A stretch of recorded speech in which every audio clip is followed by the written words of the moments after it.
Good morning, everyone, and welcome to the midweek market breakdown. Now, guys, on this session, we are going to be breaking down pairs that we'll be focusing on for today. So I'm just going to give you a thought process behind these pairs, and we're also going to be forecasting our interest on any of these pairs. So without wasting any time, let us jump into it. Now, the first pair that you're having on our watch list is going to be the Australian dollar over the Japanese yen. Now, with this one on the higher time frame, what are we seeing? So we do see price coming from what this impulsive movement down. And then what happened? Price is giving us what this sideways corrective structure.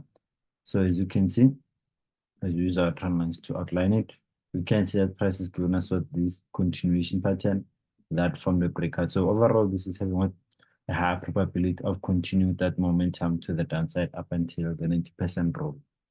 And then now on the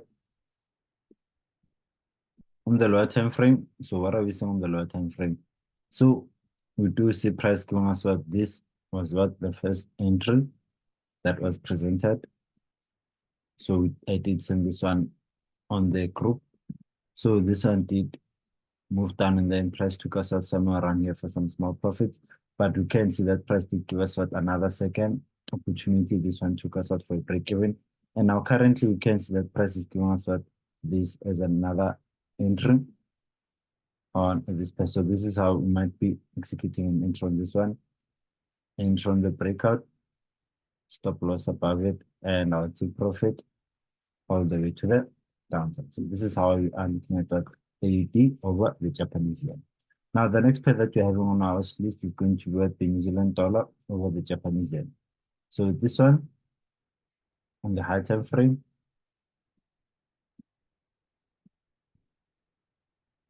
we do see price giving us this impulsive movement, and then this is our overall corrective structure. So this did break out and drop to the downside. So this is having what the high probability of continuing that momentum to the downside up until the 90% roll. And now as we headed over onto what the lower time frame. So on the lower time frame, we do see price that it did break out and it did give us what this as the first opportunity for our entry.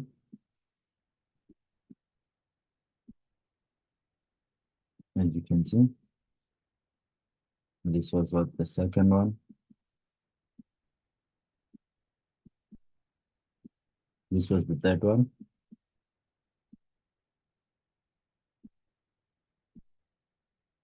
And we can count this one as the fourth one, even though it's not that clear, but it is valid. And then now currently, you can see that price is also presenting us with what another entry opportunity over here, as you can see. So this is how we look to execute in the breakout, stops above, take profit all the way to the downside. So this is how we are looking at those New Zealand dollar over the Japanese yen. Now, for our final pair, we're having what the Swiss franc over the Japanese yen.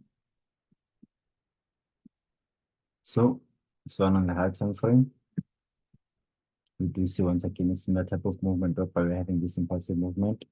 And this one is our sideways corrective structure.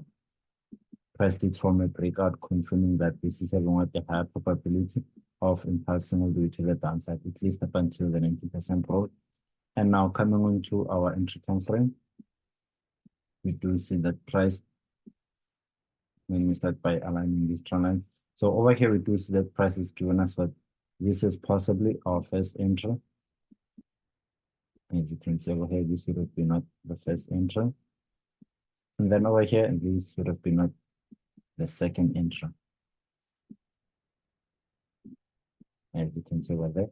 And then now currently, we can see that price is about to give us what that third entry over here that we can use to execute.